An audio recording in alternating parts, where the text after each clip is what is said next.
Question है सज्जन शब्द में समास है, पूछा गया सज्जन शब्द में समास बताइए कौन सा समास हो जाएगा। इसमें कर्मधारय समास हो जाएगा, द्वंद्व समास हो जाएगा, द्विगु हो जाएगा, तत्पुरुष हो जाएगा। अब बात कर लेते हैं समास की। समास आया तो समास के पूछे अगर कितने भेद होते हैं तो आप लोग बताइएगा। समास के भेद अगर पूछे तो 6 होते हैं भेद समास के। अगर पूछे प्रधानता के आधार पर भेद बताइए तो आप लोग बताएंगे 4। 4 कौन से होते हैं प्रधानता के आधार पर, याद रखेंगे ये प्रधानता के आधार पर 4 भेद होते हैं। और अगर वैसे पूछे तो आप लोग 6 भेद बताइएगा। 6 भेद कौन कौन से होते हैं। एक हो गया अव्ययीभाव समास, तत्पुरुष समास, द्वंद्व समास, बहुव्रीहि समास, कर्मधारय समास, द्विगु समास, ये होते हैं 6 भेद। अगर पूछे प्रधानता के आधार पर कौन कौन से होते हैं, इसमें कौन कौन से, इसमें हो जाते हैं अव्ययीभाव समास, तत्पुरुष समास, द्वंद्व समास और बहुव्रीहि समास। इसमें कर्मधारय और द्विगु तत्पुरुष समास के ही पार्ट हैं। अब देख लेते हैं इसमें समास कौन सा हो जाएगा। सज्जन, इसका समास विग्रह करेंगे तो क्या हो जाएगा।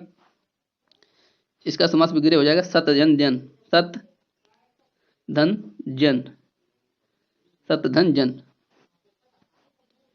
चलिए देखते हैं सत धन जन मतलब सत माने अच्छा, अच्छे या अच्छा बोल सकते हैं अच्छे, जन माने लोग, अच्छे लोग।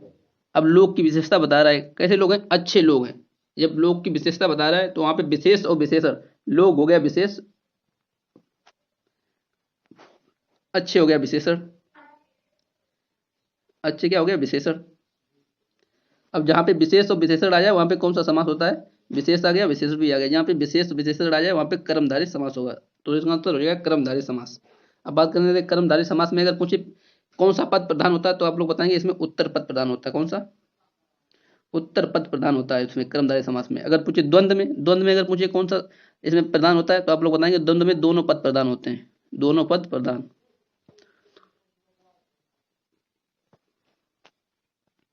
यहाँ से डायरेक्ट क्वेश्चन पूछता है, ऐसे बनेगा इसमें बताइए द्वंद्व समास में कौन सा पद प्रधान होता है तो आप लोग बताएंगे दोनों पद। द्विगु में बात करें कौन सा पद प्रधान होता है तो द्विगु में आप लोग बताइए कौन सा होता है, द्विगु में होता है उत्तर पद प्रधान, इसमें भी उत्तर पद प्रधान होता है, तत्पुरुष में भी उत्तर पद प्रधान होता है। तो उम्मीद करता हूँ आप लोग समझ गए होते होंगे इसको। अब चलिए आप लोग कुछ शब्द में बताइए आप लोग कौन सा समास है। जैसे पर नारी, एक हो गया पर नारी, पर नारी में बताइए समास कौन सा हो जाएगा, पर नारी, एक पर नारी हो गया। एक सप्ताह में बताइए, सप्ताह में बताइए समास। एक परलोक गमन में बताइए, परलोक गमन में बताइए। एक बताइए आप लोग दान पेटी में, दान पेटी में बताइए कौन सा समास हो जाएगा, दान पेटी होगा। एक और बताइए आप विरहाकुल, विरहा आकुल, विरहाकुल में बताइए समास कौन सा हो जाएगा। यहाँ पे लिख देते हैं विरहाकुल, विरह आकुल, इसमें बताइए समास कौन सा हो जाएगा। चलिए देख लेते हैं इनको। इसमें सिर्फ कहने को 25 क्वेश्चन है लेकिन इसकी व्याख्या से आपको 4 से 5 क्वेश्चन देखने को मिलते हैं। तो इससे ऐसे आपके क्वेश्चन 25 और इंटू 4 कर लेंगे, 4 से 5 ये लगभग 120-125 क्वेश्चन होते हैं एक प्रैक्टिस सेट में। चलिए देखते हैं। पर नारी, पर नारी की बात कर लेते हैं। पर नारी मतलब पराई नारी, नारी की विशेषता बता रहा है कैसी नारी है, पराई नारी, दूसरे की नारी, तो इसमें हो जाएगा कर्मधारय समास। पर नारी में कौन सा हो जाएगा, कर्मधारय समास। मतलब विशेषता बताया नारी की पराई नारी। सप्ताह मतलब 7 दिनों का, 7 दिनों का समूह, इसको बोलते हैं। इसमें हो जाएगा द्विगु, पहला पद संख्यावाची किसमें होता है, द्विगु समास में। परलोक गमन माने मतलब हो जाएगा, इसका विग्रह करेंगे तो हम लोग परलोक को गमन, को आ रहा है तो इसमें हो जाएगा कर्म तत्पुरुष समास, कर्म तत्पुरुष समास में हो जाएगा, कर्म तत्पुरुष। दान पेटी, दान पेटी का बताइए कौन सा हो जाएगा। अब कुछ लोग बोलेंगे कि दान पेटी का हो जाएगा दान की पेटी है, दान की खुद की पेटी थोड़ी होती है, दान के लिए पेटी होती है, दान के लिए, याद रखेंगे दान की पेटी नहीं होती, दान के लिए पेटी है। तो इसमें हो जाएगा संप्रदान, के लिए आ रहा है ना तो इसमें हो जाएगा संप्रदान, संप्रदान तत्पुरुष समास। अब बात करें बिरहाकुल में, एक और रह गया बिरहा आकुल में, बताइए समास कौन सा हो जाएगा। बिरहा आकुल में बात करें तो इसमें हो जाएगा विरह से आकुल, विरह से आकुल, तो इसमें हो जाएगा कर्ण, कर्ण तत्पुरुष समास। चलिए देखते हैं क्वेश्चन नंबर 2। क्वेश्चन नंबर 2 में क्या पूछा गया है। क्वेश्चन नंबर 2 में पूछा गया अर्थ के आधार पर क्रिया विशेषण कितने प्रकार के होते हैं। एक प्रकार का होता है, 2 प्रकार के, 3 प्रकार के, 4 प्रकार के। अब बात करें क्रिया विशेषण शब्द आया तो क्रिया विशेषण जान लेते हैं क्या होता है। क्रिया विशेषण मतलब जो क्रिया की भी विशेषता बताए, क्रिया की विशेषता बताए वो क्रिया विशेषण कहलाता है।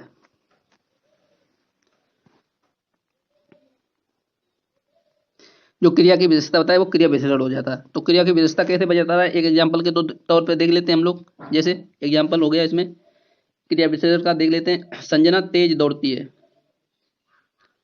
अंजना तेज दौड़ती है।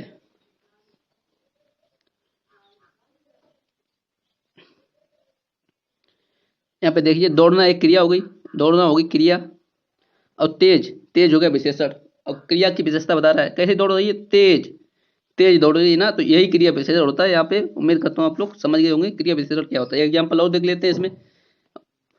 आंसू अच्छे से खाना खाता है, मतलब खाना की विशेषता आ रही, कैसे खाना खाता है, अच्छे से, तो ये हो जाएगा क्रिया विशेषण, ये भी हो गया। तो देख लेते हैं क्रिया विशेषण कितने प्रकार का होता है। तो बात करें, क्रिया विशेषण होता है 4 प्रकार का। याद रखें, क्रिया विशेषण होता है 4 प्रकार का। कौन कौन से होते हैं इसमें क्रिया विशेषण 4 प्रकार के? एक रीतवाचक क्रिया विशेषण हो गया, रीतवाचक हो गया, रीतवाचक हो गया, एक कालवाचक हो गया, इनको समझ लेंगे। कालवाचक हो गया, एक स्थानवाचक हो गया क्रिया विशेषण, स्थानवाचक हो गया, एक हो गया परिमाणवाचक। तो ये 4 प्रकार होते हैं क्रिया विशेषण के। कौन कौन से हो गए? रीतवाचक, कालवाचक, स्थानवाचक, परिमाणवाचक। अब बात करें रीतवाचक में क्या आता है। रीतवाचक में आएगा कैसे, कैसे, कैसे का जवाब मिलेगा इसमें। कालवाचक में, कालवाचक में समय, समय आएगा इसमें, या कब, कब का जवाब मिलेगा। स्थानवाचक में कहाँ का बोध होगा, कहाँ, कहाँ का बोध होगा। परिमाण में कितना का आएगा, कितना आएगा इसमें, कितना। अब इनको देख लेते हैं कैसे ये आएगा इसमें। जैसे वह कैसे पास हुआ, मतलब पास होने का तरीका पूछा, रीतवाचक, ये हो गया रीतवाचक में, वह कैसे पास हुआ। अब समय की बात करें, कालवाचक की बात करें, वह कब गया, वह कब गया, मतलब समय की बात हो रही है, वो कब गया, ये इसमें हो गया। स्थानवाचक में वह कहाँ गया, वह कहाँ गया, ये स्थानवाचक हो गई। कितना वाचक में, इसमें परिमाणवाचक में कितना का बोध होगा, वह कितना पैसा लाया, यानी एक विशेषता आ रही कितने पैसे की, कितना लाया, ये हो जाएगा परिमाणवाचक। आप लोग समझ गए उम्मीद करता हूँ। चलिए देखते हैं अगला क्वेश्चन, क्वेश्चन नंबर 3। साथियों, अगर क्लास अच्छी लगे तो क्लास को लाइक करें, शेयर करें, और ग्रुप चैनल को सब्सक्राइब करें। रोजाना हिंदी की अति महत्वपूर्ण क्लास सुबह 10 बजे मिलेगी ग्रुप क्लास यूट्यूब चैनल पर। चलिए देखते हैं। तत्सम शब्द का चयन कीजिए, पूछा गया इसमें कौन सा तत्सम शब्द है। एक शीश है तत्सम शब्द, जीर्ण है तत्सम शब्द, केकड़ा है तत्सम शब्द, या खंडर है। तो बात कर लेते हैं तत्सम शब्द की पहले। तत्सम मतलब इसको तोड़ेंगे तो हो जाएगा तत्दंसम। इसका अर्थ जान लेते हैं, तत्सम शब्द क्या होता है, तत्दंसम। तत् मतलब जैसा, इसका मतलब होता है जैसा। सम मतलब संस्कृत, तो क्या हो गया, संस्कृत के जैसा, क्या हो गया, संस्कृत के जैसा। तो तत्सम शब्द कौन से हो गए, जो संस्कृत भाषा के शब्द हैं वो होते हैं तत्सम शब्द, और तद वो होते हैं वो हिंदी भाषा के शब्द। तो देख लेते हैं कौन सा इसमें संस्कृत भाषा का शब्द है। बात करें शीश, शीश एक तद्भव है, शीश एक तद्भव है। इसका तत्सम क्या हो जाएगा, इसका तत्सम हो जाएगा शीर्ष, इसका तत्सम क्या हो जाएगा, शीर्ष, शीश का हो जाएगा तत्सम शीश। अब बात करते हैं जीर्ण, जीर्ण शब्द अगर पूछे तो जीर्ण है एक तत्सम शब्द, जीर्ण एक तत्सम है, तो इसका हो जाएगा तीसरे का ऑप्शन नंबर 2। इसका अगर तद्भव पूछे तो क्या हो जाएगा, जीर्ण का तद्भव हो जाएगा जीना, जीना हो जाएगा तद्भव, तद्भव। अब बात करते हैं केकड़ा, केकड़ा शब्द क्या है। तो केकड़ा की बात कर लेते हैं हम लोग। केकड़ा भी एक तद्भव शब्द है, इसका तत्सम क्या बनेगा केकड़ा का, करकट, जैसे कड़ी का नहीं होता है करकटी, उसी प्रकार केकड़ा का करकट हो जाएगा तत्सम।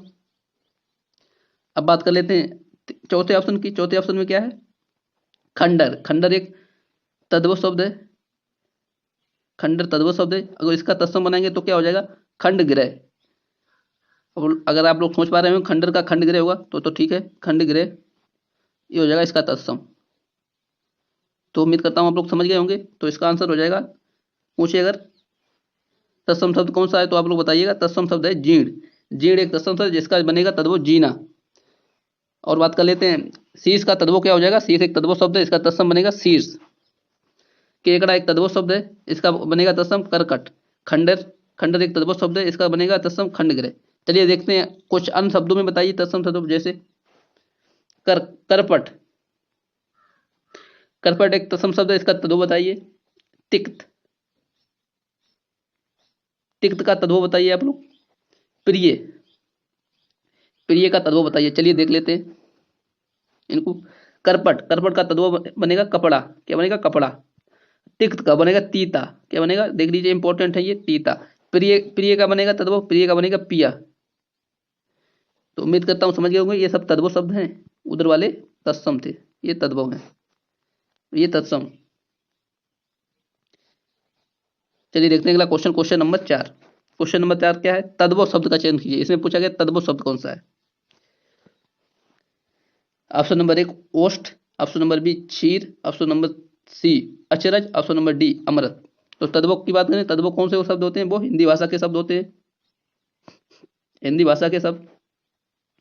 देख लीजिए कौन सा इसमें हिंदी भाषा का शब्द है तद्भव, एक इसमें तद्भव होगा, बाकी बाकी इसमें हो जाएंगे तत्सम। अब बात करें ओष्ठ की,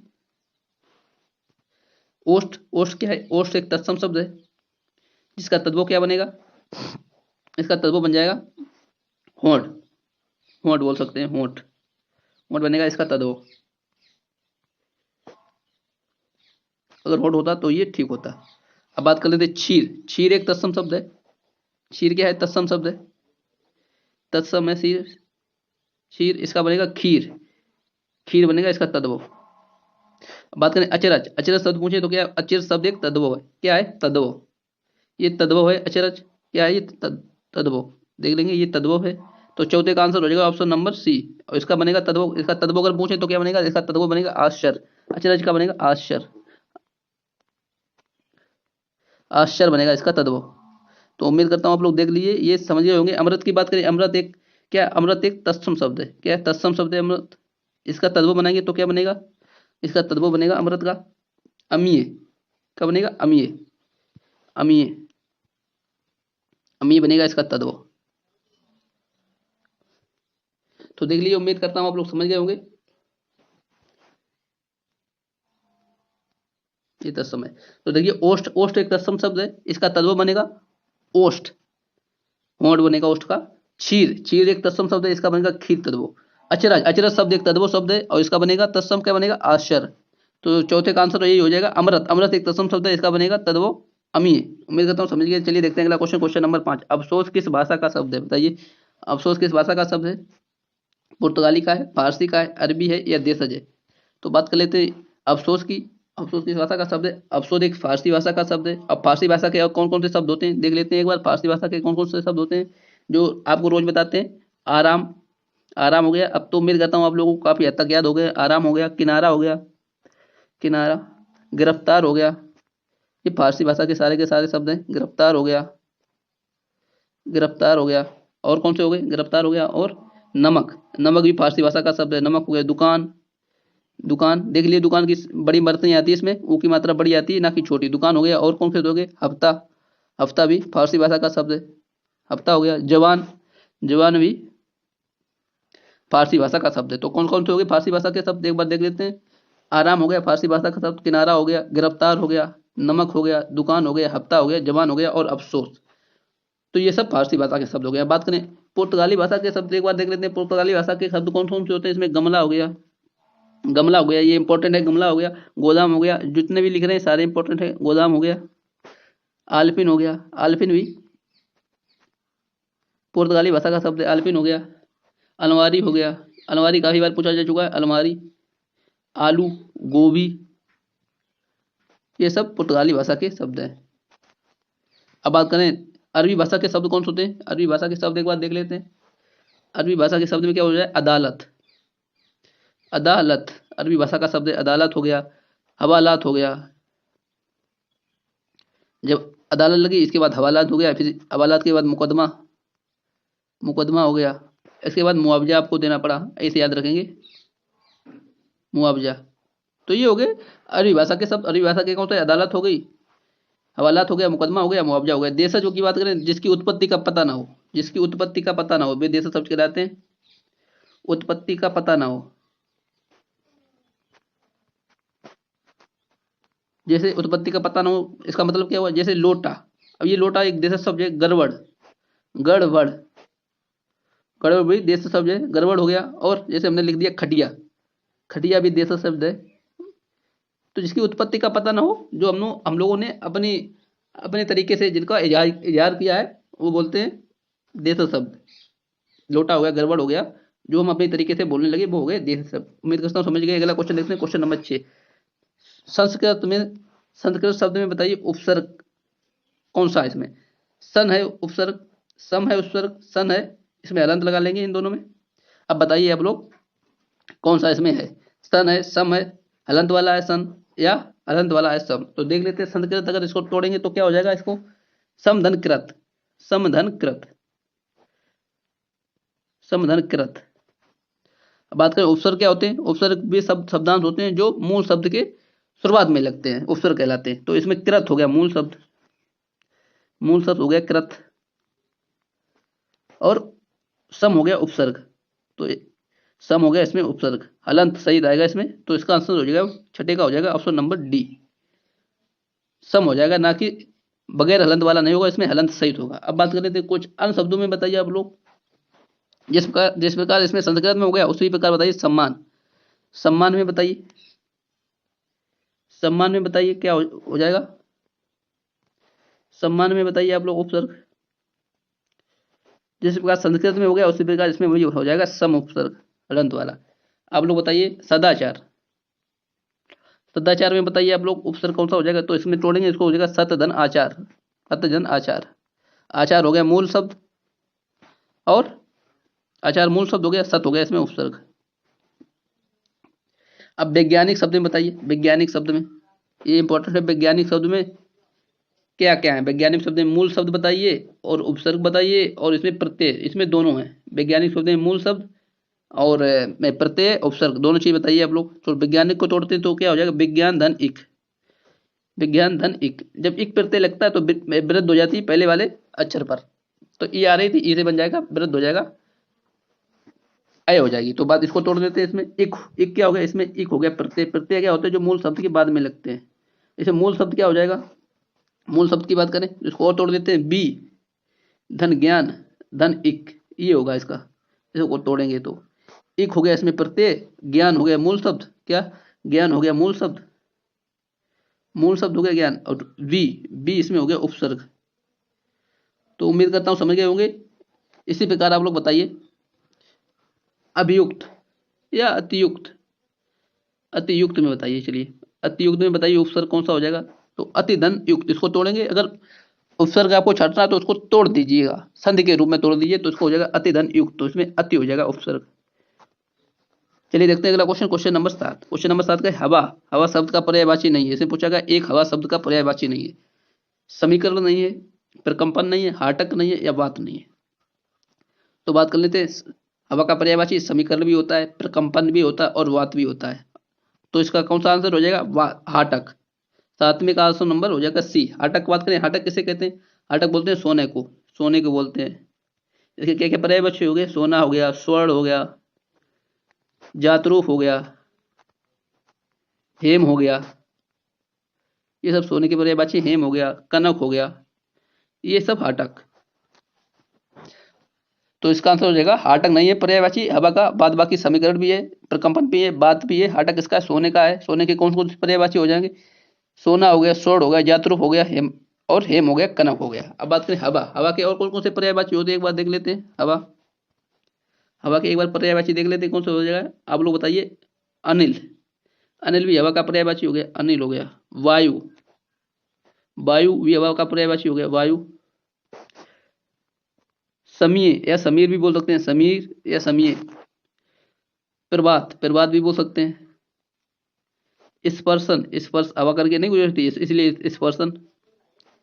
मारुत, मारुत नंदन नहीं बोलते हैं हनुमान जी को, उसी प्रकार मारुत भी हो जाएगा। एक हो गया मातरी विष। मातरी विष याद रखेंगे, ये इंपॉर्टेंट है। मातरी विष, मातरी विष। तो देख लीजिए हवा के कौन कौन से हो गए एक बार। अनल हो गया, वायु हो गया, समीर हो गया या समीर हो गया, प्रभात, स्पर्शन, मारुत, और मातृवश। मातृवश भी हवा का हो गया, और समीकरण भी हो गया, प्रकंपन हो गया, और बात हो गया। उम्मीद करता हूँ समझ गए होंगे इस प्रकार से क्वेश्चन को। चलिए देखते हैं क्वेश्चन नंबर 8। अभ्युदय शब्द में बताइए संधि विच्छेद क्या होगा। अभ्युदय शब्द का संधि विच्छेद बताइए कौन सा हो जाए, और इसमें संधि भी बताइए आप लोग। तो बात करें, पहले संधि विच्छेद आया तो बात कर लेते हैं। संधि का शब्द आया तो संधि की बात करें। संधि कितने प्रकार की होती है, तो 3 प्रकार की संधि होती है। अगर पूछे तो बताइएगा 3 प्रकार की संधि होती है। कौन कौन सी होती है 3 प्रकार की। एक हो गई स्वर संधि, एक हो गई व्यंजन संधि, एक हो गई विसर्ग संधि। और यहाँ से पूछिए अगर स्वर संधि का कौन से कितने प्रकार होते हैं, तो आप लोग बताइए। स्वर संधि के 5 प्रकार होते हैं। कौन से हो गए? गुड़ हो गया, दीर्घ हो गया, ठीक है, गुड़ हो गया, दीर्घ हो गया, वृद्धि हो गया, एड़ हो गया, अयादि हो गया। ये सब 5 हो गए इसके स्वर संधि के। कौन कौन से हो गए? गुड़, दीर्घ, वृद्धि, अयादि और एड़, ये हो गए 5। अब बात करते हैं गुड़ संधि में क्या होता है। जहां पे भी आपको सिंगल मात्रा मिल जाए वहां पे गुड़ संधि होती है। सिंगल मात्रा में, ये वाली का सिंगल मात्रा मिल जाए वहां पे गुड़ होती है। दीर्घ में, इसमें बड़ी ई आ सकती है, बड़ा बड़ा आ सकता है, बड़ा ऊ आ सकता है। यहाँ पे जहाँ पे बड़े आए, ई आए, बड़ी ऊ आए, बड़ा आ आए, वहां पे दीर्घ संधि होती है। वृद्धि संधि में कौन होती है? जहाँ पे 2 मात्रा मिल जाए आपको, ये वाली में जहाँ पे मात्रा मिल जाए आपको वहां पे कौन सी संधि होती है? वृद्धि संधि होती है। अयादि संधि में क्या होता है? अयादि और एड़ में क्या होता है? एड़ की पहले बात कर लेते हैं। एड़ में या वा और रा से पहले कोई आधा अक्षर मिलेगा, या वा और रा से पहले आधा अक्षर मिलेगा। और अयादि में क्या होता है? या वा और रा से पहले आपको कोई पूरा अक्षर मिलेगा। तो देख लेते हैं इसमें कौन सी हो जाएगी। तो या से पहले आधा वा आ रहे हैं, तो इसमें संधि तो होगी एड़, एड़ संधि होगी।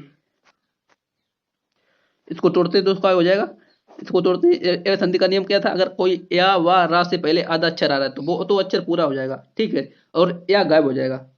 उसकी जगह पर जो आ रहा है, जो व्यंजन आ रहा है या उसकी जो स्वर आ रहा है उसकी मात्रा आ रही है उसको लिख लेंगे। तो इसमें देख लीजिए, भा को तो पूरा कर दीजिए और या को गायब कर लेंगे।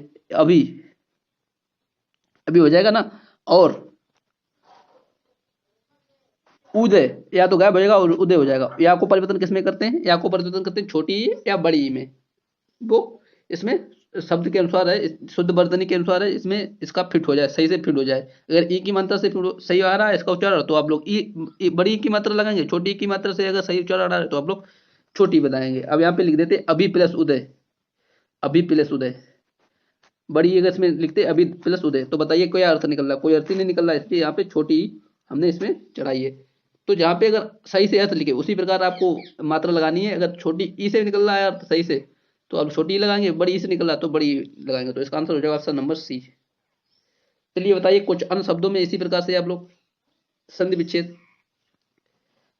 इसी एयर संधि से रिलेटेड एक दो और बताइए। अत्यधिक, अत्यधिक का संधि विच्छेद बताइए क्या हो जाएगा।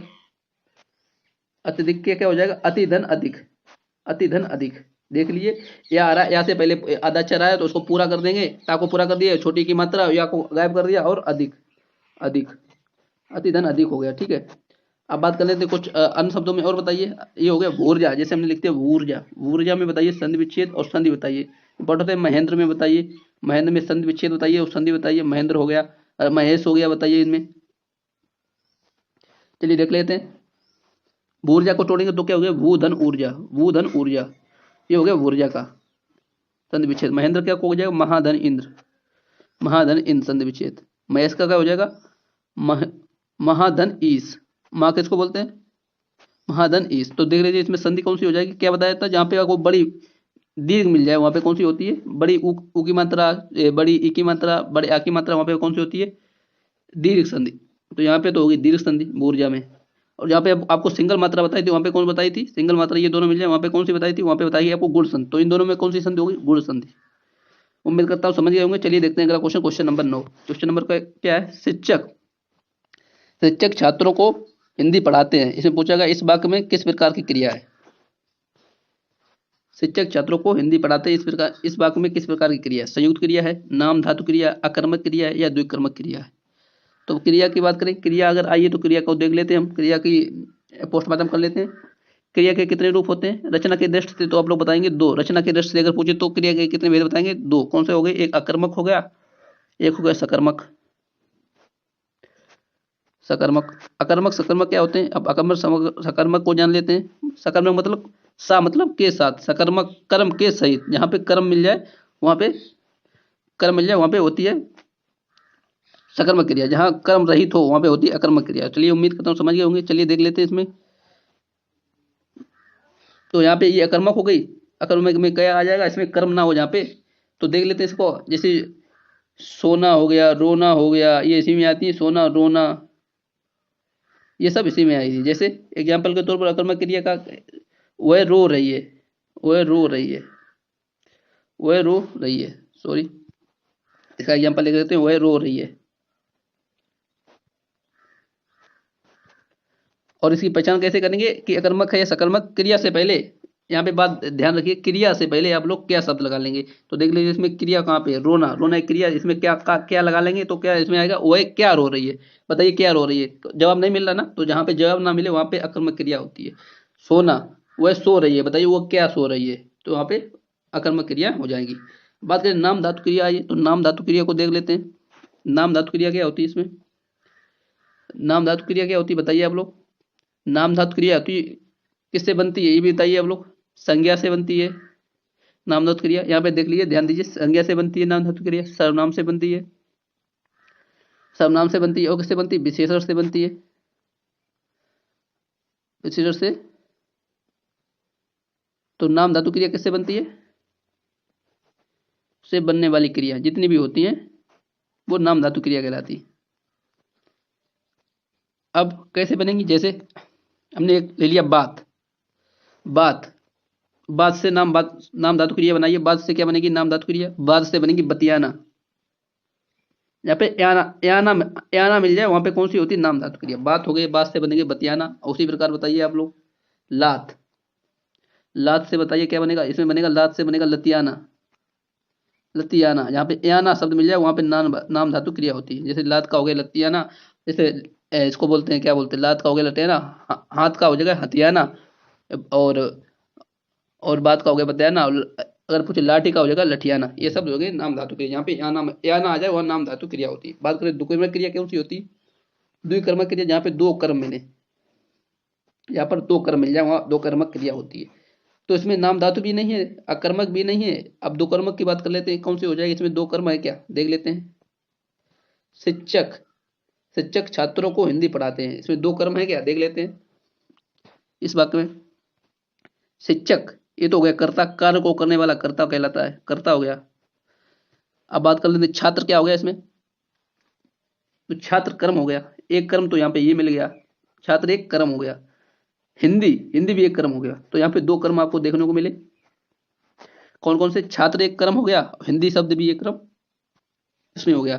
छात्र, शिक्षक हिंदी को, छात्रों को हिंदी पढ़ाते हैं, जहां पर दो कार्य किए जाएं, छात्रों को हिंदी पढ़ाते हैं, छात्र भी आ गया हिंदी भी आ गया, तो यहाँ पे दो कर्म है, तो इसमें हो जाएगा दो कर्मक क्रिया। उम्मीद करता हूँ समझ गए होंगे आप लोग। चलिए देखते हैं अगला क्वेश्चन, क्वेश्चन नंबर 10। कौन सा वाक्य आसन भूतकाल में है, बताइए कौन सा वाक्य आसन भूतकाल में है। ऑप्शन नंबर 1, वह आया था, तू आता तो मैं जाता, मैंने आम खाया है, वह मोहन आया सीता गई। तो आसन, आसन का मतलब क्या होता है, जो काम अभी अभी हुआ। आसन का मतलब जान लेते हैं, जो काम अभी अभी हुआ, अभी अभी हुआ हो।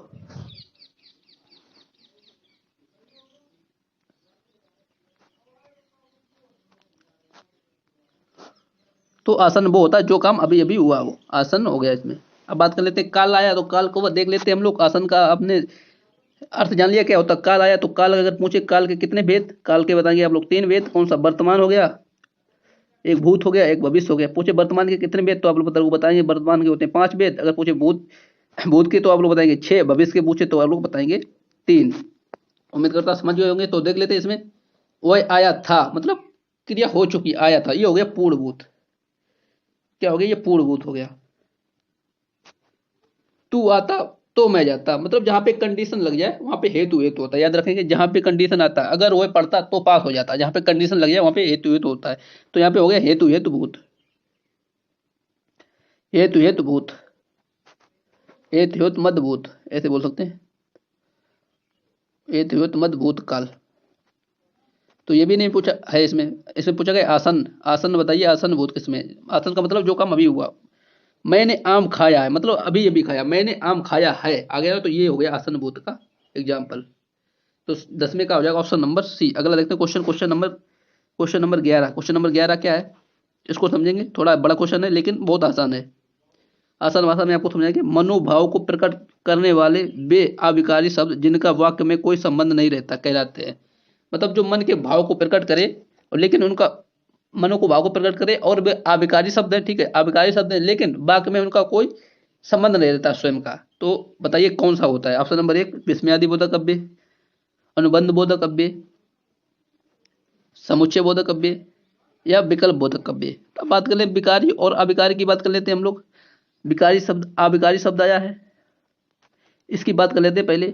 अविकारी शब्द क्या होते हैं? अविकारी शब्द होते हैं, अविकारी शब्द क्या क्या होते हैं? अविकारी शब्द भी होते हैं जो लिंग, यहाँ पे ध्यान देने की बात है, लिंग, वचन, कारक, काल, लिंग, वचन, कारक, काल, चार हो गए ना, लिंग हो गया, वचन हो गया, कारक हो गया, काल हो गया।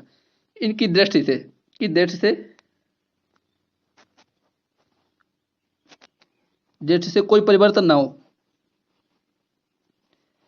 कोई परिवर्तन ना हो ऐसे लिखेंगे, वो अविकारी शब्द कहलाते हैं।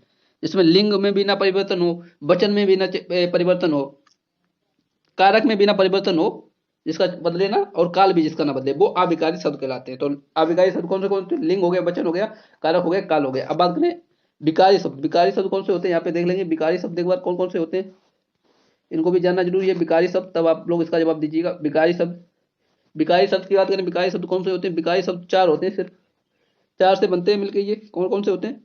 चार से मिलके बनते हैं। ये कौन कौन से इसमें आ जाएंगे? एक हो जाएगा संज्ञा, यहाँ पे लिख लेंगे, चार से मिलके बनते हैं ये चार, सॉरी चल नहीं रहा, ये चार। कौन कौन से चार हो गए? एक हो गया संज्ञा शब्द, संज्ञा से मिलकर बनता है विकारी शब्द, संज्ञा। एक हो गया सर्वनाम, सर्वनाम से मिलकर बनता है विकारी। और संज्ञा हो गया, सर्वनाम हो गया, एक विशेषण, विशेषण से मिलकर बनता है विकारी शब्द। और एक क्रिया, इन चार से मिलकर बनता है विकारी शब्द। और हमेशा एक बात याद रखेंगे आप लोग कि विकारी शब्द का लिंग चेंज होगा, ठीक है। आप और लिंग चेंज होगा, वचन चेंज होगा, इन्हीं का सब कुछ चेंज होगा। लिंग, वचन, काल इनका चेंज होगा, कारक भी इनका चेंज होगा विकारी शब्दों का। अविकारी शब्दों का ना तो लिंग चेंज होगा, ना तो वचन चेंज होगा, ना तो काल चेंज होगा, और ना ही कारक चेंज होगा। याद रखेंगे, इंपॉर्टेंट जानकारी थी जो आपको बता दी थी। अब इसकी बात करते हैं, मन को, भाव को जो प्रकट करे, वे अविकारी शब्द कौन से होते हैं? जैसे मन के भाव का क्या मतलब? ओ आ गया ना, ओ कितना सुंदर दृश्य है, ये मन का भाव है ना, एक आ गया, ओ कितना सुंदर दृश्य है। बात करें और मन के भाव कौन से हो गए? और अरे, अरे क्या हुआ, ये भी मन का एक भाव है, अरे क्या हुआ। ओ कितना सुंदर दृश्य है। हे, ये भी सब मन के भाव में आएगी। हे, छी छी, ये मन का भाव है, छी छी कितना गंदा काम हो रहा है, छी छी, ये सब मतलब आगे विस्मयादिबोधक ये अव्यय होते हैं जो मन कोई भाव को दर्शाते हैं, वो विस्मयादिबोधक अव्यय होते हैं। उम्मीद करता हूँ समझ गए होंगे। चलिए देखते हैं अगला क्वेश्चन, क्वेश्चन नंबर 12, मिश्र वाक्य, जिसमें बताइए कौन सा है मिश्र वाक्य, बताइए। वाक्य यहाँ पे आए तो वाक्य की बात कर लेते हैं। अगर पूछे रचना की दृष्टि से वाक्य कितने प्रकार के होते हैं? रचना की दृष्टि से, रचना की दृष्टि से वाक्य कितने होते हैं? तीन प्रकार के होते हैं रचना की दृष्टि से। अगर पूछे अर्थ के आधार पर कितने प्रकार के होते हैं? अर्थ के आधार पर अगर पूछे, अर्थ के आधार पर पूछे तो आप लोग बताएं, अर्थ के आधार पर होते हैं 8। रचना की दृष्टि से कौन कौन से होते हैं? 8, 3 प्रकार के। सरल हो गया, संयुक्त हो गया, मिश्र हो गया, ये हो गए रचना की दृष्टि से 3 प्रकार। तो देख लेते हैं इसमें कौन सा हो जाएगा। ऑप्शन नंबर 1, सूरज उगने पर कुआसा फट गया, ये हो जाएगा क्या? मिश्र वाक्य। उसके पास जो कुछ था वह खो गया, या सी, उसका सब कुछ हो गया, या तुमने उसका घर लुटा दिया। इसमें बताइए कौन सा मिश्र वाक्य है। तो बात कर लें इसमें मिश्र वाक्य की, तो उसमें हो जाएगा ऑप्शन नंबर वी, उसके पास जो कुछ था वो सब खो गया, ये मिश्र वाक्य है। अगला देखते हैं क्वेश्चन नंबर 13, शुद्ध वर्तनी शब्द। इसमें पूछा गया शुद्ध वर्तनी वाला शब्द कौन सा है? ऑप्शन नंबर 1, ऋतु, तिलांजलि, अधीन, या विरहिणी। तो बात करें इसमें शुद्ध शब्द कौन सा हो जाएगा? ऋतु। ऋतु शब्द एक गलत है, ऋतु ऐसे लिखा जाता है, इसमें छोटी ऊ की मात्रा आती है, ऋतु। तिलांजलि शब्द भी गलत है, इसकी शुद्ध वर्तनी क्या हो जाएगी? इसकी शुद्ध वर्तनी होगी, इसमें छोटी छोटी मात्रा आएगी, तिलांजल, इसको ऐसे लिखेंगे तिलांजल। ये भी, ये देखिए इसकी शुद्ध वर्तनी ये तिलांजल की। अधीन, अधीन आपको दे देगा ऐसे लिख के, सॉरी, अधीन की वर्तनी आपको दे देगा आधीन, आधीन ये दे देगा कि बताइए आप लोग ये शुद्ध है या गलत है? बड़ा आ दे देगा इसमें, जो कि ये गलत है। आधीन में आएगा छोटा आ, तो ये भी ये ठीक हो गई। आधीन की ये वर्तनी गलत है, याद रखेंगे, बड़ा आ नहीं आएगा। आधीन नहीं होता, अधीन होता है। अधीन, आधीन नहीं होता, अधीन होता है, छोटा। बिरहेड़ी की बात करें, बिरहेड़ी भी एकदम ठीक शब्द है। बिरहेड़ी आपको गलत कैसे देगा? वाक्य में शब्द अगर पूछेगा तो बिरहेड़ी आपको दे देगा इसमें ऐसे, इस प्रकार से लिख के देगा बिरहेड़ी शब्द, इसे बताएगा ये बिरहेड़ी शब्द आपको ये दे देगा कि ये शुद्ध है या गलत है। तो आप लोग इसको गलत बता देंगे। और आधीन शब्द भी ऐसे लिखा जाता है, ना कि ऐसे, ये भी गलत है, बिरहेड़ी ऐसे लिखा जाता है। तो इसका आंसर कौन सा हो जाएगा? देख लीजिए इसमें दो सही है, एक हो गया आधीन और होगा एक बिलेड़ी, तो हो जाएगा दूसरा और चौथा इसमें सही हो जाएगा शुद्ध वर्तनी। अब शुद्ध वर्तनी की बात है, ये तो कुछ शब्दों को आप लोग बता देंगे। शुद्ध वर्तनी जैसे लिख दिया हमने पुनरुत्थान,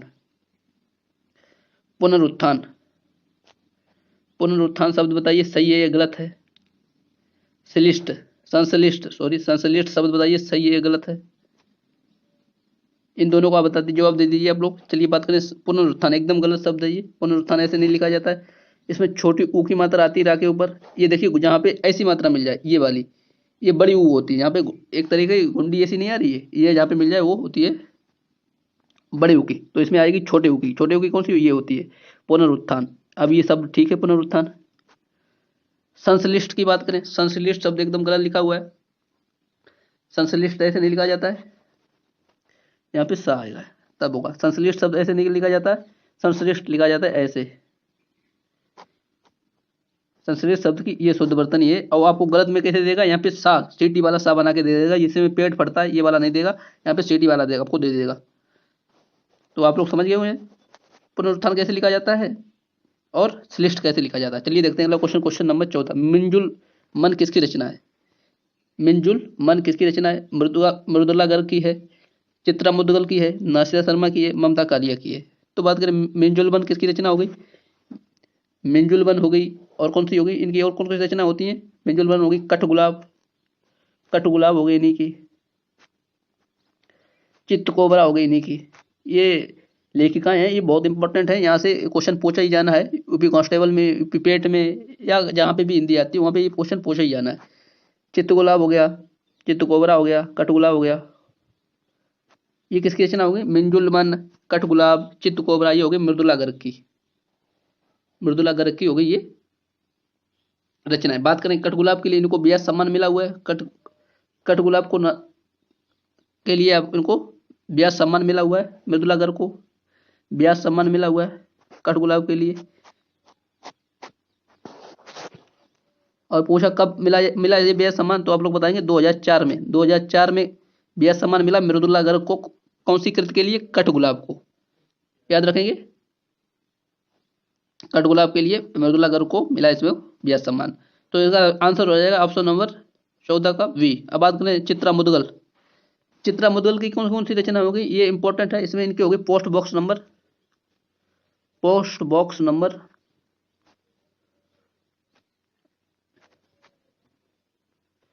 पोस्ट बॉक्स नंबर 203, नाला सुपारा। आप लोग नाला सुपारा भी याद रखेंगे तब भी याद रखे आएगा, नाला सुपारा, पोस्ट बॉक्स नंबर नाला सुपारा, पोस्ट बॉक्स नंबर 203 नाला सुपारा चित्रा मुद्गल की होगी। और इनकी एक और होगी आवा, जिसके लिए इनको ब्यास सम्मान मिला हुआ आवा, आवा के लिए इनको ब्यास सम्मान मिला हुआ। कब मिला है ब्यास सम्मान आवा के लिए, तो ब्यास सम्मान आवा की आवाकृत के लिए कब मिला है इनको, 2003, 2003 में इनको मिला है ब्यास सम्मान मृदुला गर्ग को, याद रखेंगे। ब्यास सम्मान आज हम लोग पढ़ रहे हैं, इसी प्रकार साहित्य सम्मान भी पढ़ लेंगे। बात नासिरा शर्मा, ये इंपॉर्टेंट लेखिका, इनकी एक कृति है, रचना है बहुत ज्यादा इंपॉर्टेंट। कौन सी होगी, कागज की नाव। ये लेटेस्ट इनको ब्यास सम्मान मिला हुआ था, अभी ये परीक्षा में पूछा जा सकता है। कागज की नाव, कागज की नाव के लिए इनको ब्यास सम्मान मिला हुआ है, कागज की नाव के लिए ब्यास सम्मान मिला है। अगर पूछे ये बताइए आप लोग कब मिला इनको कागज की नाव के लिए ब्यास सम्मान, आप लोग बताइए कमेंट बॉक्स में इसका आंसर देंगे। कागज की नाव के लिए नासिरा शर्मा को कब ब्यास सम्मान मिला है, तो इनको मिला है ब्यास सम्मान कब मिला है, यहाँ पे बता देते हैं आपको। चलिए ब्यास सम्मान कब मिला हुआ है, 2019 में। ब्यास सम्मान नासिरा शर्मा को कब मिला हुआ है, 2019 में। ये लेटेस्ट है इसलिए आपको इम्पोर्टेंट है ये, और लेखिका भी है, महिला लेखिका है, इसलिए आपको इनको याद रखना है। नासिरा शर्मा कागज की नाव ब्यास सम्मान 2019 में। बात करें ममता कालिया, एक इनकी बहुत ज्यादा इंपॉर्टेंट रचना है, कौन सी होगी, दुक्खम सुखम। कौन सी होगी, दुक्खम और सुखम, दुक्खम सुखम, ये किसकी रचना हो गई, ममता कालिया की, याद रखें ममता कालिया की दुक्खम सुखम। और एक और रचना याद आ रही, जादू का कालीन, जादू का कालीन भी चित्रा इसकी है मृदुला गर्ग जी की। चलिए देखते हैं अगला क्वेश्चन, उम्मीद करता हूँ समझ में। 15 नंबर, रांगड़ी कहाँ बोली जाती है, रांगड़ी भाषा कहाँ पे बोली जाती है बताइए आप लोग। उत्तर प्रदेश में, मध्य प्रदेश में, राजस्थान में या हरियाणा में। तो बात करें रांगड़ी की, ये रांगड़ी है हरियाणा में, ये बनना क्वेश्चन है, आपको याद रखेंगे, रांगड़ी हरियाणा में बोली जाती है। उम्मीद करता हूँ समझ गए होंगे। चलिए देखते हैं क्वेश्चन नंबर 16, बड़माला में कौन सा अक्षर पुल्लिंग है, बताइए कौन सा शब्द पुल्लिंग है। यहाँ पे पुल्लिंग नहीं, आप लोग लिख देंगे स्त्रीलिंग, सॉरी सॉरी सॉरी, याद रखेंगे यहाँ पे सही है। बड़माला में कौन सा अक्षर पुल्लिंग नहीं है, यहाँ पे ये बोलना चाहता है। यहाँ से आपको स्त्रीलिंग करने की जरूरत नहीं है, नहीं लगा लेंगे तो इसका मतलब हो ही जाएगा आपको स्त्रीलिंग। वर्णमाला में कौन सा अक्षर पुल्लिंग नहीं है, बात करें ऑप्शन नंबर 1, आ और फा, अणा और टा, जा और आ, ई और वड़ी। तो बात कर लें स्त्रीलिंग शब्द कौन, स्त्रीलिंग अक्षर कौन कौन से होते हैं वर्णमाला में। पहले हम लोग बात कर लेते हैं वर्णमाला की बात कर लेते हैं। वर्णमाला की बात करें इसमें बताइए आप लोग संयुक्त स्वर कितने होते हैं। संयुक्त व्यंजन तो काफी लोगों को पता होंगे, लेकिन संयुक्त स्वर की बात कर लेते हैं आज हम। संयुक्त स्वर की संख्या वर्णमाला में बताइए कितनी होती है, फिर इसका आंसर देखते हैं हम लोग। इसका अगर पोस्टमार्टम कर लेते हैं तो आप लोग बताएंगे 4 होते हैं संयुक्त स्वर। कौन से होते हैं, ए होता है, बड़ी ए होता है, ओ होता है और बड़ा ओ होता है। ये संयुक्त स्वर होते हैं 4 वर्णमाला में। और संयुक्त व्यंजन की बात करें, संयुक्त व्यंजन भी 4 होते हैं। जब संयुक्त की बात चल रही है तो एक बार संयुक्त वाला ये भी देख लेते हैं, संयुक्त व्यंजन भी 4 होते हैं। कौन कौन से होते हैं संयुक्त व्यंजन 4, यहाँ पे देख लेते हैं। जो छत्र गया ये वाले नहीं होते, त्रा हो गया, गया हो गया, ये सब 4 हो गए। छत्र गया ये सब हो गए 4। ये किससे मिलके बनते हैं आप लोग बताइए। छत्र गया ये होते हैं जो, ये सब किसके मिलते बनते हुए आप लोग बताइएगा। ये हो गए 4 संयुक्त व्यंजन। चलिए देखते हैं अगला क्वेश्चन, इसमें और क्या हो सकता है वर्णमाला से। यहाँ से पूछेगा आपको इंपॉर्टेंट क्वेश्चन, ये भाषा की, ये हैरान करने वाले क्वेश्चन है। भाषा की सबसे छोटी इकाई, यहाँ पे पूछ लेगा भाषा की सबसे छोटी इकाई, और यहाँ पे पूछ लेगा आपको, आज के बाद आप लोग नहीं बोलेंगे और आपसे पूछ लेगा भाषा की सबसे छोटी सार्थक इकाई। यहाँ से पूछ लेगा भाषा की सबसे छोटी सार्थक इकाई।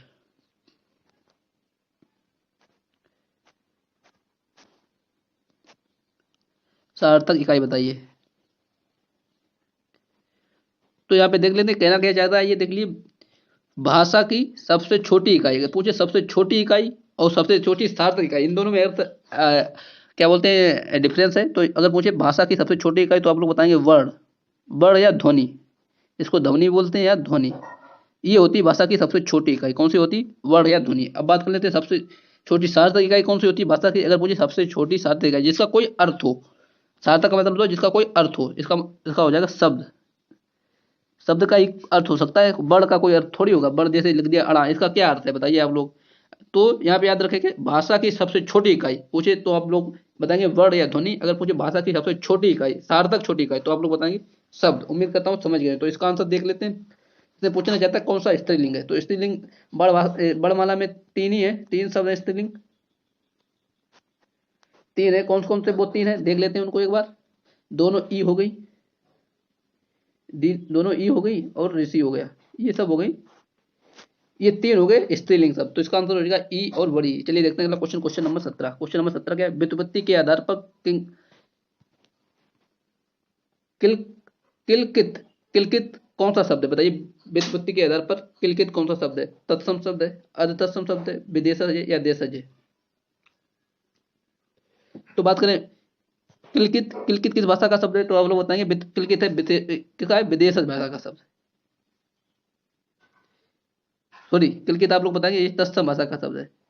इसका आंसर हो जाएगा ऑप्शन नंबर 17 का हो जाएगा ऑप्शन नंबर 1। विदेशज की बात करें जो विदेशी भाषा का शब्द है, विदेशी की भाषा के शब्द कौन से हो जाए, जापानी है, पुर्तगाली है, अरबी है, ये फारसी, ये हो गए विदेशी शब्द। जैसे कौन सा रिक्शा हो गया, जापानी में रिक्शा आएगा, और जूडो आएगा, सुनामी आएगा, ये जापानी भाषा के विदेश शब्द होते हैं। बात करें देश शब्द कौन सा होता है जिनका अर्थ ना पता हो आपको, इसकी उत्पत्ति का अर्थ ना पता हो, वो देश कहलाए। लोटा है, गड़बड़ है, खटिया है, याद रखेंगे। अगला क्वेश्चन देखते हैं, याचना, याचना शब्द का बहुवचन बताइए क्या होगा। ऑप्शन नंबर 1 याचना ही रहेगा, बहुवचन बनेगा ही नहीं। ऑप्शन नंबर बी याचनाएं हो जाएगा। ऑप्शन नंबर सी याचना होगा या याचनीय हो जाएगा। बात करें याचना का बहुवचन बात करने क्या होगा तो याचना का हो जाएगा, याचना ही रहेगा। कुछ लोग सोच रहे याचनाएं हो जाएगा, गलत है, याचना भी गलत है, याचनीय होगा, याचनीय भी गलत हो जाएगा। तो याचना का बहुवचन नहीं बनेगा, याचना का ही याचना ही रहेगा बहुवचन। बात कर लेते हैं ये याचना क्या है। याचना एक भाववाचक संज्ञा है। भाववाचक संज्ञा है। याचना क्या है? भाववाचक संज्ञा है। अब यहाँ पे कुछ इंपॉर्टेंट बात बता रहे हैं आपको, देख लेंगे। कुछ इंपॉर्टेंट भाववाचक संज्ञा के शब्द हैं जिनका बहुवचन नहीं बनता। जैसे किनका नहीं बनता? भाववाचक संज्ञा का बहुवचन नहीं बनता। जैसे प्रेम हो गया। अब प्रेम का क्या? प्रेमो कर दोगे? नहीं कर सकते ना आप लोग। दर्द, दर्द का दर्दो कर दोगे क्या? इनका बहुवचन नहीं बनता है। घृणा, घृणा हो गया भाववाचक संज्ञा। कुछ है इंपॉर्टेंट, उनको आपको लोग बता रहे हैं। क्षमा, क्षमा का क्या कर देंगे? क्षमाओ। आशा, आशा का भी बहुवचन नहीं बनेगा। निराशा, जिस उसी प्रकार निराशा, निराशा का भी बहुवचन नहीं बनेगा। निराशा हो गया। और याचना, उसी प्रकार याचना हो गई। दया, इस पर दया करना। तो ये कुछ इंपॉर्टेंट हैं जो आपको बता दिया, भाववाचक संज्ञा जिनका बहुवचन नहीं बनता। जैसे प्रेम हो गया, दर्द का भी नहीं बनेगा, घृणा का भी नहीं बनेगा, क्षमा का बहुवचन नहीं बनेगा, आशा की भी नहीं बनेगा, निराशा का भी नहीं बनेगा, याचना का ही नहीं बनेगा और दया का भी नहीं बनेगा। तो 18 का हो जाएगा ऑप्शन नंबर ए, याचना का हो जाएगा याचना ही। देखते अगला क्वेश्चन। कोई आपसे मिलने आया, रेखांकित भाग में बताइए सर्वनाम। अब इसमें रेखांकित आप लोग बोलेंगे है ही नहीं, तो कर लेते हैं उसमें क्या। कोई, कोई शब्द इसमें रेखांकित है, इसमें बताइए कौन सा सर्वनाम है। संबंधवाचक है, अनिश्चयवाचक है, निजवाचक है, प्रश्नवाचक है। तो सर्वनाम आया तो सर्वनाम की बात कर लेते हैं। सर्वनाम के 6 भेद। अगर पूछे सर्वनाम की संख्या बताइए तो आप लोग बताएंगे 11। 11। तो देख लेते हैं संबंधवाचक में क्या होता है। संबंध में आएगा जो सो, संबंध दिखाएगा जो सो। जैसा बोगे वैसा काटोगे, जो सो वो, ये सब इसी में आएंगे। अनिश्चयवाचक में क्या आएगा? कोई आएगा, कुछ आएगा, ये सब अनिश्चयवाचक। निजवाचक में क्या आएगा? स्वयं आएगा, खुद की बात होगी। आप, मैं आप ही काम करूंगी, मैं आप ही झाड़ू लगाऊंगी, मैं खुद ही खाना बनाऊंगी, मैं स्वयं ही बर्तन मांजूंगी। और प्रश्नवाचक में क्या आएगा? प्रश्नवाचक में प्रश्नवाचक चिन्ह आएगा। तो देख लेते हैं इसमें कोई, कोई को अंडरलाइन कर रखा है इसमें। तो कोई क्या हो गया? अनिश्चयवाचक सर्वनाम हो गया। चलिए आप लोग समझ गए उम्मीद करता हूँ। चलिए अगला देखते हैं क्वेश्चन नंबर 20। क्वेश्चन नंबर 20 में क्या है? पवित्र शब्द का विशेषण क्या होगा बताइए। पवित्रता का विशेषण क्या होगा? पवित्र, पाक, पवित्रात्मा या पवित्रतम। तो इसमें बात करें पवित्रता की, बात करें पवित्रता क्या है? पवित्र एक भाववाचक संज्ञा है, भाववाचक संज्ञा है पवित्रता। तो इसका विशेषण बनाएंगे हम लोग, क्या हो जाएगा? इसका हो जाएगा पवित्र। अब विशेषण की बात करें, कैसी पहचान बताई थी आपको? विशेषण की पहचान के लिए आपको बताएगा शब्द के पहले, शब्द के बाद आपको लगाना है व्यक्ति। तो यहाँ लगा लेंगे पवित्र व्यक्ति। देख लेते हैं ये विशेषण है या नहीं, चेक कर लेते हैं। पवित्र व्यक्ति या पवित्र स्त्री भी लगा सकते हैं आप लोग, पवित्र स्त्री। यहाँ पे देख लीजिए व्यक्ति की विशेषता बता रहा है कैसा व्यक्ति पवित्र है, तो ये हो जाएगा विशेषण। ना कि पाक भी नहीं होगा विशेषण पवित्रता का, पवित्रता भी नहीं होगा, पवित्रतम भी नहीं होगा। अब बताइए आप लोग कुछ शब्दों का विशेषण बताइए आप लोग कैसे बनेगा। जैसे शरीर हमने लिख दिया, शरीर का विशेषण बताइए क्या होगा? शरीर, शरीर का बताइए विशेषण क्या होगा? शरीर हो गया। उसी प्रकार निशा, निशा का बताइए आप लोग विशेषण क्या होगा? उसी प्रकार प्रणीय, प्रणीय के बताइए आप लोग। तो बात करें शरीर का हो जाएगा शारीरिक, शारीरिक विशेषण बनेगा शरीर का। निशा का बनेगा निशीथ, ये इंपॉर्टेंट है निशा वाला। निशा का बनेगा निशीथ। और प्रणीय का हो जाएगा प्रणीय, फिर ए नहीं। तो याद रखेंगे शरीर का शरीर, निशीथ का निशीथ, प्रणीय का प्रणीय हो जाएगा। बात करें विशेषण, विशेष शब्द आया तो बात कर लें विशेषण कितने भेद होते हैं? विशेषण के 4 भेद होते हैं, याद रखेंगे हम लोग। विशेषण के 4 भेद होते हैं। और उसको पहचान कैसे करते हैं? उस शब्द के बाद में हम लोग व्यक्ति लगा लेते हैं कि विशेषण है कि नहीं है। उससे अगर जवाब मिल रहा है तो आप लोग बता लेंगे कि विशेषण है या नहीं। बात करें खराद पर चढ़ना, अगला क्वेश्चन। खराद पर चढ़ना का अर्थ क्या सा इसमें पूछा गया। खराद पर चढ़ना का अर्थ है जांच में आना, कथनी में पड़ना, शत्रु के सामने आना या सच्चाई का सामना करना। तो बात कर लेते हैं खराद पर चढ़ना का अर्थ होता है कि जांच में आना, कि आज तो आंसू भी खराद पर चढ़ गया, आंसू भी खराद पर चढ़ गया, मतलब आंसू भी जांच में आ गया। चलिए देखते हैं क्वेश्चन नंबर 22। क्वेश्चन नंबर 22 में क्या पूछा गया है? इसे पूछा गया संगम। जो संगम शब्द दे रखा है आपको, उसमें बताइए किस प्रकार की अशुद्धि है। रेफ, रेफ रूप की अशुद्धि है क्या? अनुस्वार की अशुद्धि है, नुक्ता की अशुद्धि है या अनुनासिक की अशुद्धि है? तो बात कर लेते हैं ऑप्शन नंबर 1 की रेफ रूप क्या होता है? ये रा का रूप होता है, एक रा का एक प्रकार है, रा का एक प्रकार है रेफ रूप। रा का एक प्रकार है रेफ रूप। रेफ रूप का ये होती है मात्रा जो ऊपर चढ़ती है, और ये रेफ रूप होता है जो आदि आदि मात्रा होती है रा का, ये आधा रूप है ये। रेप जैसे कर्म हो गया, धर्म हो गया, ये सब ऊपर चढ़ती है, रेप रूप हो गया। नुक्ता की बात कर लेते हैं हम यहाँ पे। नुक्ता, नुक्ता जैसे हमने लिख दिया हमने कागज, ये यहाँ पे लगता है कागज। का के नीचे लगता है, गा पे भी आता है, ये जो नीचे बिंदी होती है ना, जा पे भी आता है, फा पे भी आता है, ये सब नुक्ता हो गए। कौन कौन से हो गए? जो नीचे बिंदी आती है इसको नुक्ता बोलते हैं, नुक्ता। नुक्ता के बारे में किसने बताया था? राजर्षि प्रसाद सितारे हिंद ने बताया था नुक्ता के बारे में। अब बात कर ले इसमें कौन सी अशुद्धि है? इसमें है अनुनासिक की अशुद्धि है, अनुनासिक की अशुद्धि है संगम शब्द में। चलिए देखते हैं अगला क्वेश्चन, क्वेश्चन नंबर, इसमें कुछ और देख लेते हैं शब्द एक बार। शुद्ध वर्तनी वाला है तो शुद्ध वर्तनी आप लोग देख लेते हैं यहाँ पे कुछ और। चलिए बताइए आप लोग। एसड़ा, एसड़ा शब्द बताइए आप लोग। एसड़ा, एसड़ा शब्द की शुद्ध वर्तनी ये क्या? ये ठीक है, एसड़ा हो गया, एसड़ा हो गया। और आप लोग बताइए लघुत्तर, लघुत्तर शब्द क्या सही लिखा हुआ है या गलत लिखा हुआ है? लघुत्तर शब्द सही लिखा है या गलत लिखा हुआ है? दुरात्मा शब्द बताइए आप लोग, सही लिखा हुआ है गलत लिखा हुआ है? या दुरावस्था, दुरावस्था लिख लेंगे यहाँ पे। दुरावस्था शब्द बताइए आप लोग, सही लिखा हुआ है गलत लिखा हुआ है? दुरावस्था मतलब बुरी अवस्था। तो एसड़ा भी गलत लिखा हुआ है, लघुत्तर भी गलत लिखा हुआ है, दुरात्मा भी गलत लिखा हुआ है, ये सब गलत लिखे। एसड़ा की शुद्ध वर्तनी होगी एसड़ा, इसमें मात्रा नहीं आएगी। लघुत्तर में छोटा ऊ आता है ना कि बड़ा ऊ आता है। दुरावस्था में दुर्वस्था होती है ना कि दुरावस्था होती है, दुर्वस्था, दुर्वस्था। तो देख लेंगे यहाँ पे दुर्वस्था, यहाँ पे आ की मात्रा नहीं आएगी, यहाँ पे ऊ की मात्रा नहीं आएगी, यहाँ पे ए की मात्रा नहीं आएगी। चलिए देखते हैं अगला question, question number 23। Question number 23 में क्या है? मात्रा के आधार पर स्वर कितने प्रकार के होते हैं? बताइए मात्रा के आधार पर स्वर कितने, एक प्रकार का होता है, दो प्रकार का, तीन प्रकार का, चार प्रकार का? तो मात्रा के आधार पर पूछिए स्वर कितने प्रकार के होते हैं, तो आप लोग बताइए कितने प्रकार के होते हैं? तो मात्रा के आधार पर स्वर होते हैं कितने प्रकार के? तीन प्रकार के,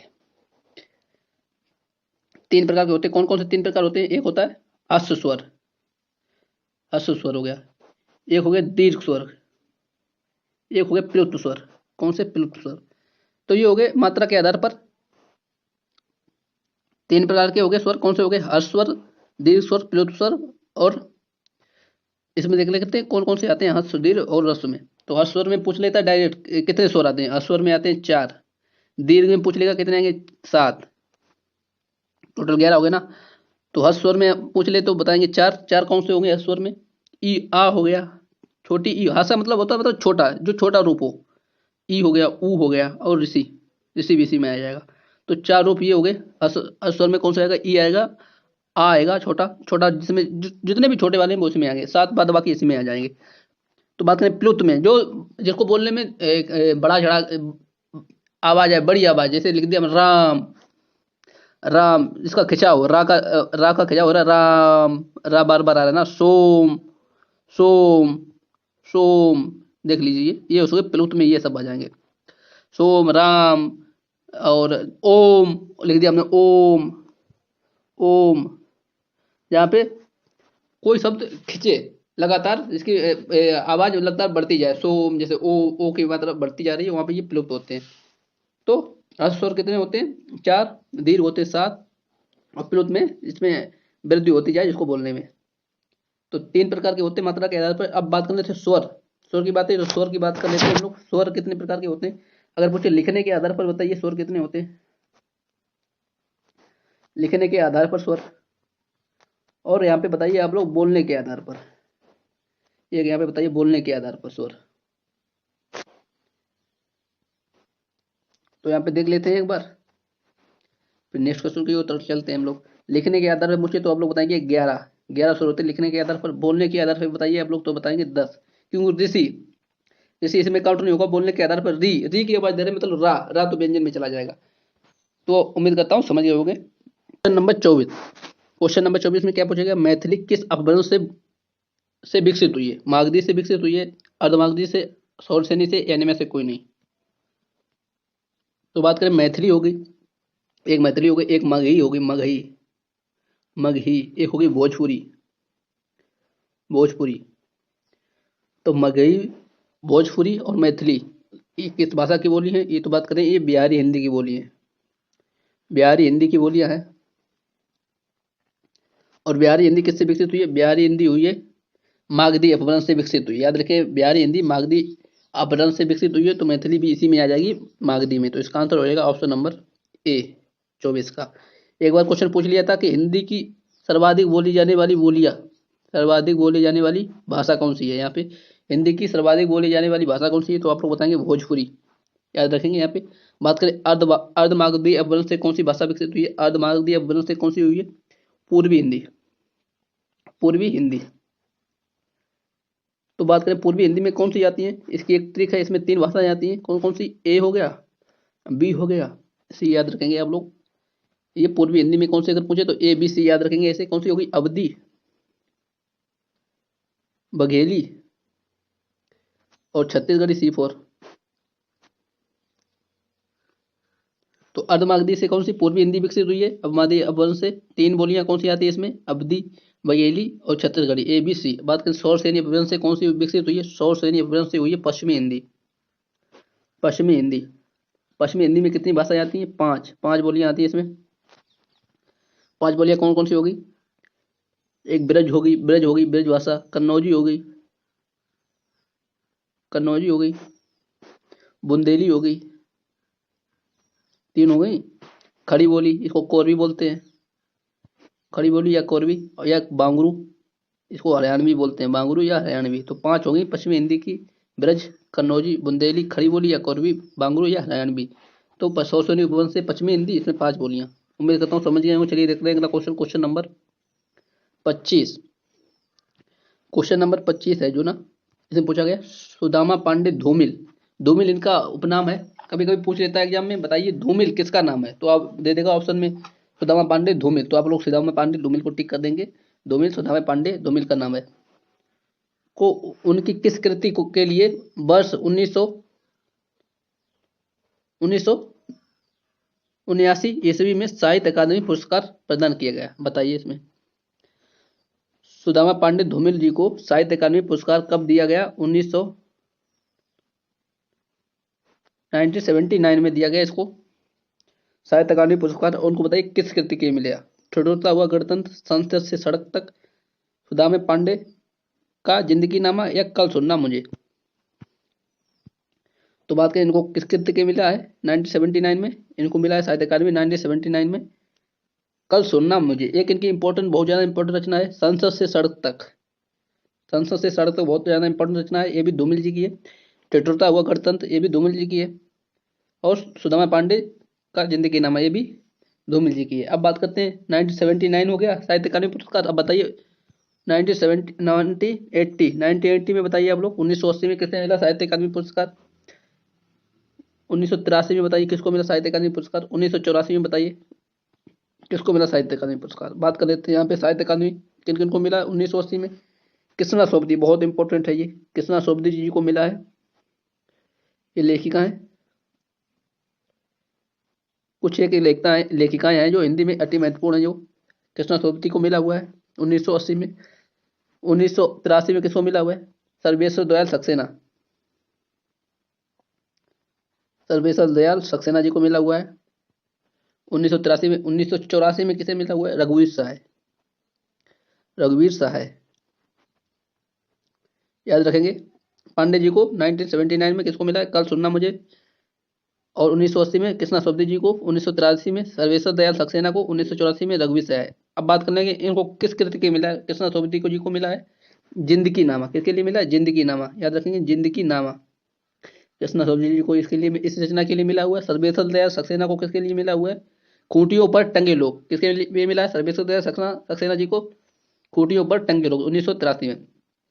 बात करें 1984 में रघुवीर सहाय, लोग भूल गए हैं, लोग भूल गए हैं, रघुवीर सहाय 1984 साहित्य अकादमी पुरस्कार। अगला देखते हैं क्वेश्चन नंबर 26। इनमें से कौन सा सूर्य का पर्यायवाची नहीं है, बताइए सूर्य का पर्यायवाची कौन सा नहीं है। हंस नहीं है, आदित्य नहीं है, गवाक्ष नहीं है, भास्कर नहीं है। बात करें सूर्य के पर्यायवाची कौन कौन से होते हैं, हंस भी होता है सूर्य का पर्यायवाची, आदित्य भी होता है, भास्कर भी होता है, गवाक्ष नहीं होता है, ये सूर्य का पर्यायवाची। गवाक्ष बात करें क्या होता है, गवाक्ष होता है खिड़की, गवाक्ष बोलते हैं खिड़की को, बोल सकते हैं गवाक्ष बोलते हैं खिड़की को। झरोका को बोल सकते हैं, झरोका, जहाँ पे आप लोग देखते हैं खड़े होकर, झरोका बोलते नहीं थे पहले, झरोका दर्शन, झरोका। तो गवाच किसको बोलते हैं? खिड़की, झरोका को बोलते हैं गवाच। और बात करें सूर्य के और कौन कौन से पर्यायवाची होंगे? हंस भी हो गया, आदित्य भी हो गया, भास्कर भी हो गया। सूर्य को और बताइए इनके पर्यायवाची। अर्क, अर्क हो गया सूर्य का ही पर्यायवाची। दिनकर, सूर्य का ही पर्यायवाची हो गया, दिनकर हो गया। मार्तंड, सूर्य का पर्यायवाची हो गया मार्तंड। दिनमणि, दिन मणि, दिनमणि भी हो गया सूर्य का पर्यायवाची। अर्क, दिनकर, मार्तंड और दिनमणि। तड़नी, तड़नी, तड़नी एक हो गया। मरीचि, मरीचि भी हो गया सूर्य का पर्यायवाची। और कौन सा हो गया एक? अंशुमाली, ये इंपॉर्टेंट है अंशुमाली, काफी बार पूछा जा चुका है, ये अलग भी है, काफी लोगों को याद भी नहीं रहता। तो देख लेते हैं सूर्य के पर्यायवाची अर्क, दिनकर, मार्तंड, दिनमणि, अंशुमाली, तरणी और मरीचि। एक तरणी होता है जिसमें बड़ी ई की मात्रा आती है, ये वाला तरणी, इसको बोलते हैं नौका, इसको बोलते हैं, इसका मतलब होता है नौका। ये भिन्नात्मक शब्दों में पूछ लेता है, इस तरणी का अर्थ बताइए और इस तरणी का अर्थ बताइए। तो इसका अर्थ होता है जिसमें छोटी ई की मात्रा है उसका होता है सूट, और जिसमें बड़ी की मात्रा आती है उसमें होता है नौका। तो याद रखेंगे, उम्मीद करता हूँ समझ गए होंगे। चलिए देखते हैं अगला क्वेश्चन, जो आज का लास्ट क्वेश्चन है पूछा गया इसमें, जहां पर उपमेय, जहाँ पे उपमेय भी हो, उपमान भी हो, साधारण धर्म भी हो, वाचक शब्द भी हो, वहां पे कौन सा अलंकार होता है? एमक होता है, सलेश होता है, उपमा होता है या अनुप्रास होता है? तो अलंकार की बात कर लेते हैं। पहले दो भेद कौन से हो गए? अर्थालंकार, शब्दालंकार। अर्थ और शब्द। बात करें अर्थालंकार में कौन कौन से आते हैं? अर्थालंकार में बात कर लेते हैं। अनु में आएगा उपमा, अर्थ में आएगा उपमा आएगा, रूपक आएगा अर्थ अलंकार में, रूपक आएगा, उत्प्रेक्षा आएगा इसी में। अर्थ अलंकार में कौन कौन से हो गए? उपमा हो गया, उपमा अलंकार, रूपक अलंकार, उत्प्रेक्षा। यहाँ पे दे देगा, बताइए अर्थ अलंकार के अंतर्गत कौन सा अलंकार नहीं आता? तो आपको दे देगा तीन, ये दे देगा, कोई एक और दे देगा। शब्द अलंकार की बात करें इसमें कौन से आते हैं? इसमें हो गया एवं, हो गया श्लेष, हो गया अनुप्रास, हो गया, ये इसमें आते हैं शब्द अलंकार में। शब्द अलंकार में 7 आते हैं, ये मुख्य याद रखेंगे, एमक, सलेश और अनुप्रास। बात कर लेते हैं जहाँ पे चारों जहाँ पे उपलब्ध होते हैं वहां पे कौन सा होता है? उपमा। जैसे एक एग्जाम्पल के तौर पर, संजना से सुंदर लड़की, सुंदर क्या, प्यारी ले लेते हैं, संजना से, संजना सी प्यारी लड़की। यहाँ पे देख लेते हैं इसमें चारों चीजें उपलब्ध हैं, साधारण धर्म भी, वाचक शब्द भी, उपमेय भी, उपमान भी। देख लेते हैं इसमें कौन कौन से उपलब्ध हैं। इसमें संजना, संजना क्या होगी? संजना होगी इसमें उपमेय, उपमेय। सी, सी क्या हो गया इसमें? सी हो गया वाचक शब्द, सी से सम, यहाँ पे ये हो गए वाचक शब्द, वाचक शब्द हो गया। संजना उपमेय हो गया। प्यारी लड़की, लड़की क्या होगी इसमें? लड़की होगी उपमान, संजना सी प्यारी लड़की, लड़की होगी उपमान। अब बात करते हैं इसमें प्यारी क्या हो जाएगा, देख लीजिए, प्यारी, संजना प्यारी और प्यारी लड़की। देख लीजिए ये क्या है? ये है साधारण धर्म, दोनों शब्दों को कनेक्ट कर रहा है, साधारण धर्म। संजना कैसी? प्यारी भी है और संजना एक लड़की भी है, प्यारी लड़की भी है। तो देखिए जहाँ पे चार उपलब्ध होते हैं वहां पे कौन सा होता है? उपमा। और इसमें जहाँ चार उपलब्ध होते हैं उसको बोलते हैं पूर्ण उपमा। इसके दो भेद होते हैं, लुप्त उपमा और एक था पूर्ण उपमा। जहाँ पे 3 उपलब्ध हो, 4 ना हो, उसको बोलते हैं लुप्त उपमा। जहाँ पे 4 उपलब्ध है उसको बोलते हैं पूर्ण उपमा। और चलिए उम्मीद करता हूँ समझ गए होंगे। बात करें अनुप्रास अलंकार की, जहाँ पे एक ही शब्द आता है, जैसे रघुपति, राघव, राजा, राम, रा रा बार आता है।